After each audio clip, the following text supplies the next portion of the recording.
요한복음 21장 18절에서 25절의 말씀입니다.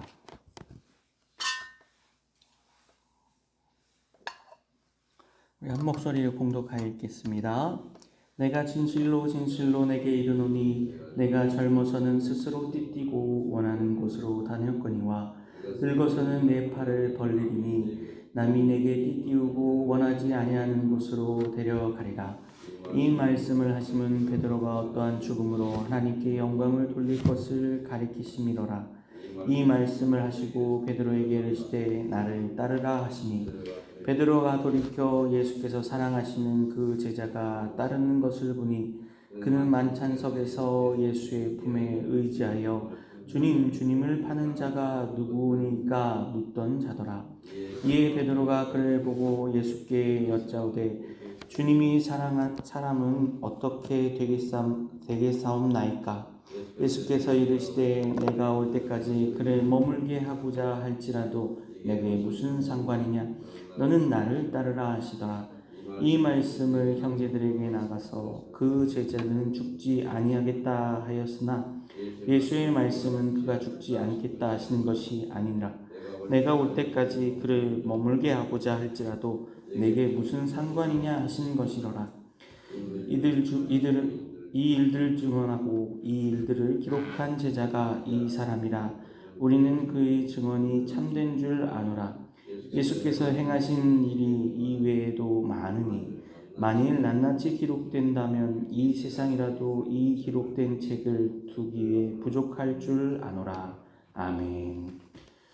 오늘 마지막 권면이라는 제목으로 함께 말씀을 나누겠습니다. 오늘 본문의 말씀은 요한 기록의 마지막으로 기록되어 있는 말씀이기도 하고 예수님이 사도 베드로에게 개인적으로 주신 권면이고 또 그의 삶에 대해서 또 그가 감당해야 될 사명에 대해서 그리고 그가 마지막에 어떻게 죽음을 맞이하고 순교를 맞이할 것인가에 대한 암시를 또 예언적 말씀을 주신 본문의 말씀입니다. 어찌 보면은 베드로 개인에게 해당하는 말씀이기 때문에 이 말씀을 베드로에게 국한하여서 생각할 수도 있지만요. 사실은 이것이 베드로 한 개인에게만 주신 것이 아니라 오늘 예수님을 믿고 예수님을 구주로 영접하고 예수님이 보여주신 부활 신앙을 믿는 우리 성도들에게 또 사명을 감당하라고 주신 그 사명자에게 동일하게 적용할 수 있는 말씀이라고 생각됩니다. 이것을 베드로가 예수님과 베드로에게 주신 개인적인 말씀. 왜냐하면 이제 베드로 개인에게 그가 앞으로 어떤 삶을 살게 되고 또 어떠한 순교의 자리에 가게 될 것인가를 암시적으로 하신 말씀이니까 오늘 이 말씀 속에서 우리는 조금 이렇게 배제될 수 있겠구나라고 생각할 수도 있습니다. 그러나 그렇지 않습니다. 우리 오늘 예수님을 믿고 예수님을 따르는 자로서 예수님께 사명을 받은 자라면 이 베드로에게 하신 말씀과 같이 또 베드로가 곧 취하고 있는 이 태도가 있거든요. 우리가 계속해서 살펴볼 것인데 이 베드로가 취하고 있는 태도 또 우리가 과연 이런 모습을 가질 수도 있거든요. 그래서 우리가 오늘 예수님이 나에게 또 우리 사명자들에게 주님을 믿는 그리스도인들에게 어떠한 모습으로 어떠한 삶을 살게 하셨는가를 적용해보는 말씀으로 생각해보면 좋을 것입니다. 먼저 내용 관찰 1번입니다. 주님은 3번에 걸친 동일한 질문으로 실패한 베드로를 치유하시고 다시 사역에로 초대하셨습니다. 이제 그의 죽음에 대해 무엇을 말씀하십니까? 18절과 19절의 말씀을 먼저 읽어보겠습니다. 내가 진실로 진실로 내게 이르노니 내가 젊어서는 스스로 띠띠고 원하는 곳으로 다녔거니와 늙어서는 내 팔을 벌리리니 남이 내게 띠띠우고 원하지 아니하는 곳으로 데려가리라. 이 말씀을 하심은 베드로가 어떠한 죽음으로 하나님께 영광을 돌릴 것을 가리키심이로라. 이 말씀을 하시고 베드로에게 이르시되 나를 따르라 하시니. 그렇습니다. 서두에 설명드린 대로 예수님이 베드로 개인에게 사명과 또 그가 어떤 순교의 자리에 가게 될 것인가 그리고 그가 노년에 이제 이 예수님의 부활 승천하신 이후에 그가 어떠한 삶을 살게 될 것인가를 가리키십니다. 알려주십니다. 근데 이것은요, 그 베드로 개인에게는 그러한 삶을 살게 될 것이다 라고 말씀하시지만요, 중요한 것은 사실은 19절의 말씀입니다. 무엇입니까? 나를 따르라 하는 것입니다. 예수님께서 베드로에게 주신 진짜 사명, 그것을 포괄하는, 즉 베드로뿐만 아니라 예수님을 구주로 영접하고 예수님을 믿는 하나님의 백성들, 또 예수님의 사명을 받은 자들에게 하시는 말씀은 예수 그리스도를 따르라라는 것입니다. 그리고 그 따르는 삶은 이 베드로에게 이게 비유한 말씀이기도 하지만 먼저는 베드로에게 비유한 말씀입니다. 즉 베드로가 당하게 될 순교에 대한 부분이죠. 먼저는 내 팔을 벌리리라. 내 팔을 벌린다는 것은 베드로가 어떠한 순교를 당하게 될 것인가에 대해서 예언적으로 말씀하신 것이라고 학자들이 보고 있습니다. 실제로 베드로는요, 아마 1세기 60년 초반에 네로 황제의 치하에 있을 때에 로마에서 박해를 당하는 성도들 위해 로마로 들어가고 또 그곳에서 순교를 당하는 것으로 우리가 알고 있습니다. 교회의 전승을 통해 알고 있습니다. 심지어는 그가 X자 십자가에 거꾸로 매달려서 순교를 당한다라는 것이 교회의 전승으로 알려져 있고 우리가 그렇게 믿고 있는 바입니다. 즉 그가 예수님처럼 팔을 벌리고 십자가에서 순교를 당하게 될 것이다 라는 것을 의미하는 것이지요.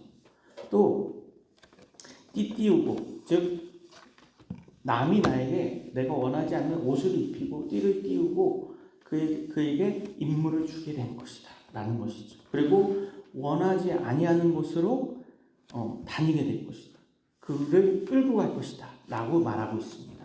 이것에 대해서 학자들마다 조금씩 해석이 다르긴 하는데요.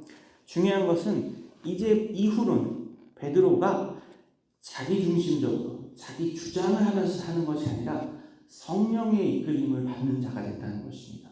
성령의 옷을 입고, 우리가 비유적으로 이야기하죠. 성령이 충만함을 받을 때 성령의 옷을 입고 성령이 이끄시는 대로 성령님을 따라서 사는 자, 즉 하나님께 인도함을 받는 자의 삶을 살게 될 것이다 라는 것을 예수님께서 말씀하신 것이기도 합니다. 이처럼요, 하나님은 베드로 개인에게 사명을 주시고 그가 삶의 방향을 주신 것입니다. 근데 이것을요, 또 아까 말씀드린 대로 우리 모두에게도, 주님께 사명을 받은 자들에게도 적용하여서 생각할 수 있는 것입니다. 베드로 개인뿐만 아니라 예수님을 따르는 우리에게도 순교자적인 삶을 살아내야 하는 것이죠. 즉 자기를 부인하고 자기 십자가에 못 박고 예수님을 따르는, 오늘 우리 그리스도인들에게, 성도들에게도 동일한 이런 순교자적인 삶이 필요한 것입니다. 그리고 우리도 예수님을 따르는 자로서 성령의 충만함을 받고 성령의 옷을 입고 성령의 인도하심을 따라서 살아가는 삶을 살아야 합니다. 그리고 이것을 총칭하여서, 이것을 정리하여서 말하는 것이 예수님께서 말씀하신 것처럼 나를 따르라. 오늘 베드로에게 하신 말씀이며 저와 우리 성도님들에게 하시는 예수님의 말씀입니다. 예수님을 따르는 삶이 오늘 우리에게 주어진 사명이며 앞으로 우리의 삶의 방향이 되어야 할 것입니다. 내용 관찰 문제 2번입니다. 베드로가 그의 뒤를 따르고 있는 사랑하는 제자에 대해 물었을 때 주님의 대답은 무엇입니까? 22절 말씀 함께 보겠습니다. 예수께서 이르시되 내가 올 때까지 그를 머물게 하고자 할지라도 내게 무슨 상관이냐? 너는 나를 따르라 하시더라. 베드로가 예수님께서 자기에게 주신 개인적 사명, 또 앞으로의 삶에 대해서, 또 죽음에 대해서 이야기하셨을 때 그 말씀을 묵상하고 그 말씀에 대해서 여쭈는 것이 아니라 오히려 그와 함께 있었던 사도 요한에 대해서 물어보게 됩니다. 그랬을 때 예수님은 이 베드로에게 다시 한번 주지시키십니다. 우리가 예수님께 사명을 받고 또 베드로를 위시한 우리가 예수님께 사명을 받았을 때 생각하는 것이 그 사명에 대해서 묵상하고 그 사명을 어떻게 감당할 것인가, 그리고 이 사명에 대해서 나는 예수님께 무엇을 묻고 준비해야 하나, 이런 것들을 묻기보다는 그럼 저는 이런 사명을 주셨는데 저 사람은, 혹은 내 친구는, 혹은 나와 함께하는 다른 제자는 어떻게 살아가게 됩니까? 이러한 것에 관심을 가질 수 있게 된다는 것입니다. 이때 예수님께서 다시 한번 말씀하시죠. 상관하지 않아라. 다른 이들이 어떠한 삶을 살게 되고 다른 이들이 어떠한 사명을 부여받았는지에 대해서는 네가 상관하는 것이 아니라 네가 상관해야 될 것은 무엇입니까? 예수님입니다. 우리가 상관해야 할 것, 우리가 기억해야 할 것, 우리가 집중해야 할 것은 주변의 사람들이나 다른 이들이 어떠한 삶을 살게 되는가, 그것이 아니라 예수님을 집중해야 합니다. 그래서 다시 한번 예수님 말씀하시죠. 나를 따르라. 이 말씀은요, 단순히 그냥 예수님이 가신 길을 걸어가라는 것이 아니라 예수님께 집중하는 것입니다. 믿음의 시선을 다른 곳에 돌리고 현실에 돌리고 다른 사람과 자신을 비교하면서 살아가는 우리 인생들 가운데 예수님을 집중하는 것입니다. 분명 베드로의 삶은 이후로 핍박받는 삶, 고난당하는 삶이었습니다. 그럼에도 불구하고 베드로가 그 고난과 핍박, 심지어는 목숨을 주님께 드리는 순교자의 자리까지 갈 수 있었던 것은요, 주변 사람을 바라봤기 때문이 아닙니다. 자신을 따르는 자신의 베드로의 제자들, 혹은 베드로가 키워낸 성도들을 바라보면서 그가 사명을 감당했다면 결코 이 모든 일들을 감당할 수 없습니다. 그러나 베드로가 순교에 당하는 자리까지 갈 수 있었던 이유는 예수님을 바라보고 예수님을 따르며 살아갔기 때문입니다. 오늘 저와 우리 성도님들에게도 마찬가지입니다. 오늘 하루를 살아갈 수 있는 힘, 오늘 우리에게 주신 그 사명을 쫓으며 살아갈 수 있는 믿음, 이것은요, 주변을 바라보거나 내가 있는 현실을 바라보거나 심지어 나 자신을 바라봐서는 살아갈 수 없습니다. 그럼 우리는 어떻게 해야 합니까? 예수님을 바라볼 때에 그 삶을 살아갈 수 있습니다. 예수님도요, 예수님이 원하지 않는 삶을 사셨습니다. 십자가의 길을 간다는 것, 십자가를 지신다는 것이 예수님에게도 결코 쉬운 일이 아니셨습니다. 그래서 예수님도 어떻게 하셨습니까? 누가복음 22장 42절과 마태복음 26장 39절 42절에서 예수님이 기도하시면서 겟세마네 동산에서 기도하셨던 것이 무엇입니까? 하나님, 이 잔을 내게서 돌려주십시오. 그러나 예수님마저도 누굴 바라보셨습니까? 아버지 하나님을 바라보면서 말씀하십니다. 아버지의 원대로 하소서. 예수님이 가신 그 십자가의 길은 자기 자신을 바라보거나 내 주변을 바라보거나 다른 사람들을 바라보거나 현실을 바라보고서는 갈 수 없는 길입니다. 살아갈 수 없는 삶입니다. 그러나 하나님을 바라보고 아버지를 바라보고 예수 그리스도를 바라보고 살아가면요, 그 삶을 살아갈 수 있고 오히려 그 바라봄을 통하여서 그 믿음의 시선을 통하여서 그 삶이 하나님께 영광을 올려드리는 삶으로 거듭날 수 있게 된다는 것입니다. 우리에게도 오늘 말씀하시는 것이지요. 오늘 예수님을 바라보며 살아가라. 예수님을 따르라.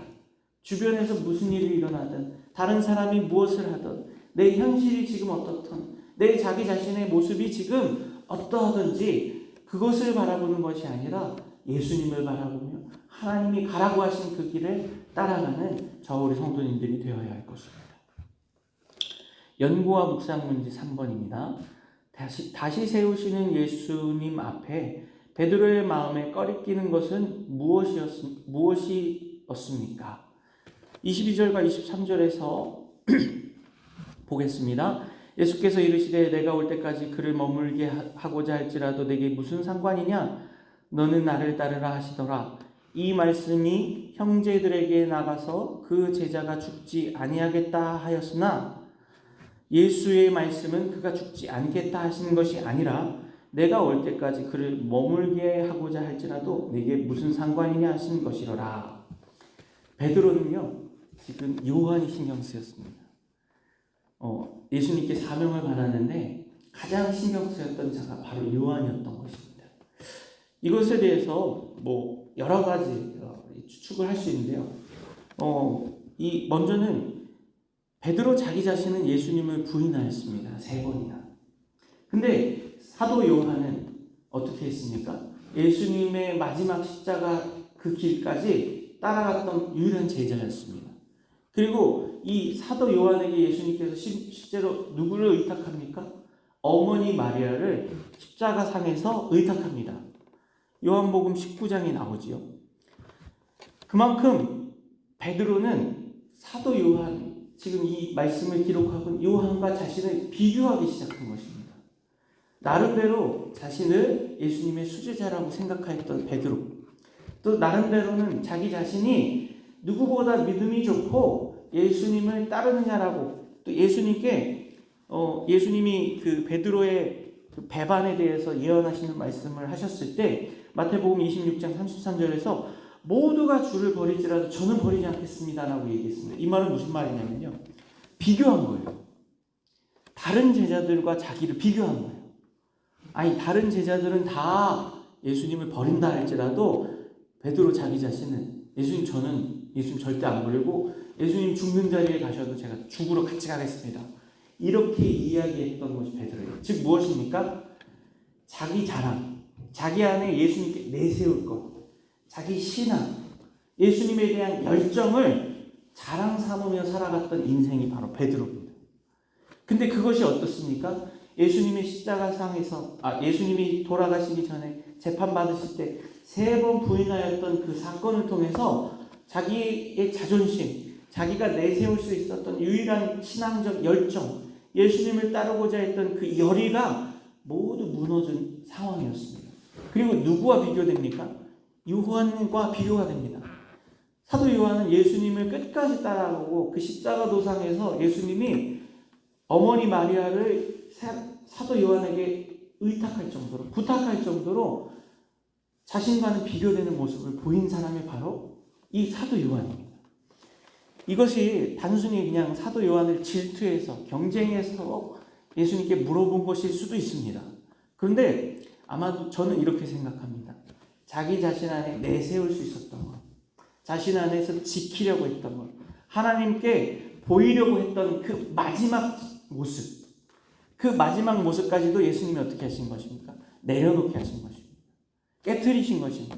네가 신앙적 자존심으로, 네가 신앙적 열의를 갖고 있다고, 네 힘으로 내 스스로가 무엇을 할 수 있다라고 착각하고 있는 그 모습을 깨트리시려고 하신 것입니다.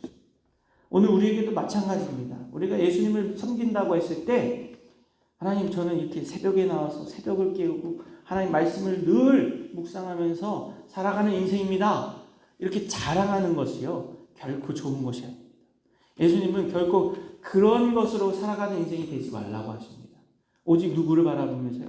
예수님을 바라보면서 예수님 때문에 살아가는 인생이 되어야 하지, 네가 주변을 바라보고 너 가진 것을 바라보고 그것을 자랑하면서 그것을 내세우면서 그것 때문에 사명을 감당할 수 있을 것이라는 착각을 버리게 하시는 것입니다.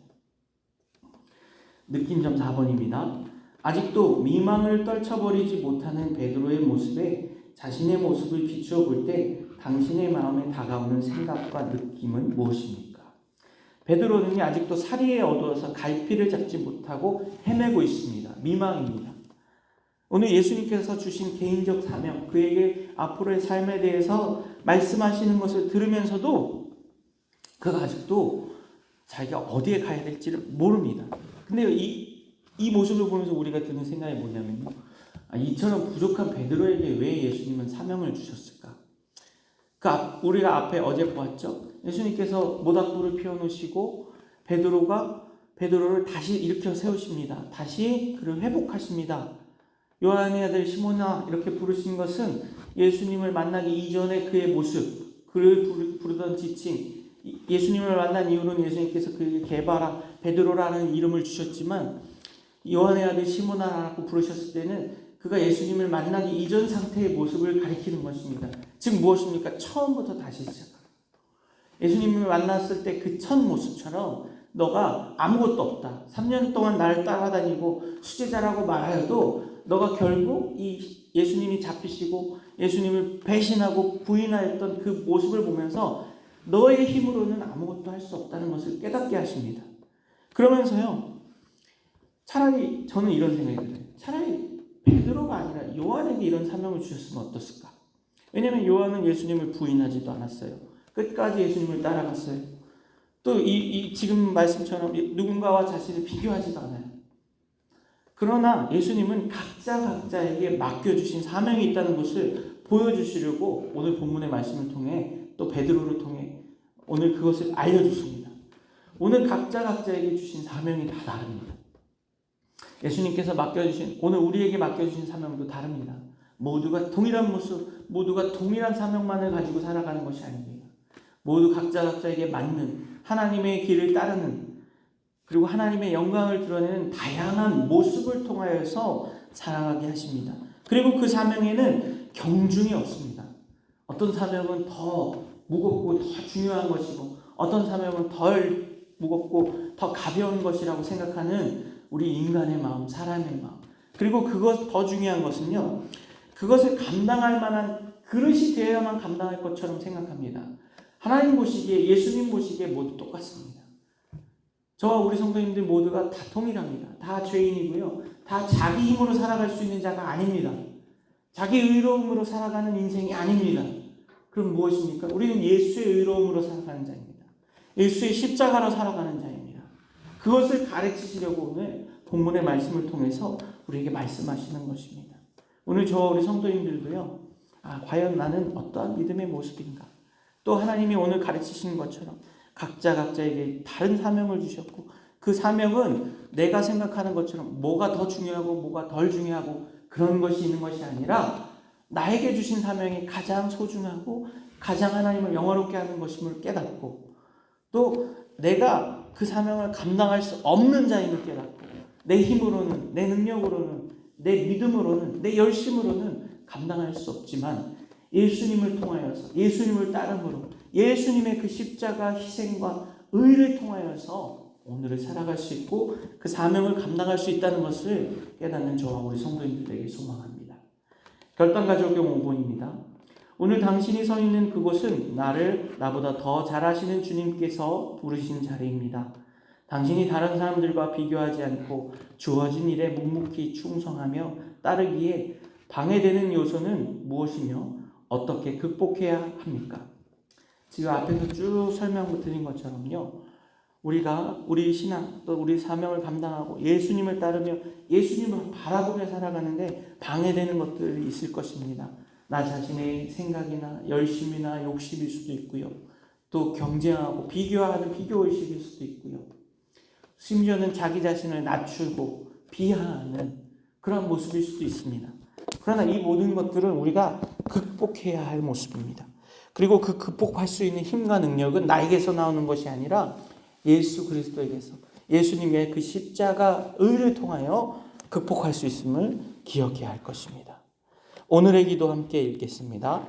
나에게 주어진 어떠한 일이든지 다른 사람과 비교하지 않고 묵묵히 충성하게 하시고 죽음을 통해서도 영광 받으시는 주님임을 알게 하소서. 아멘.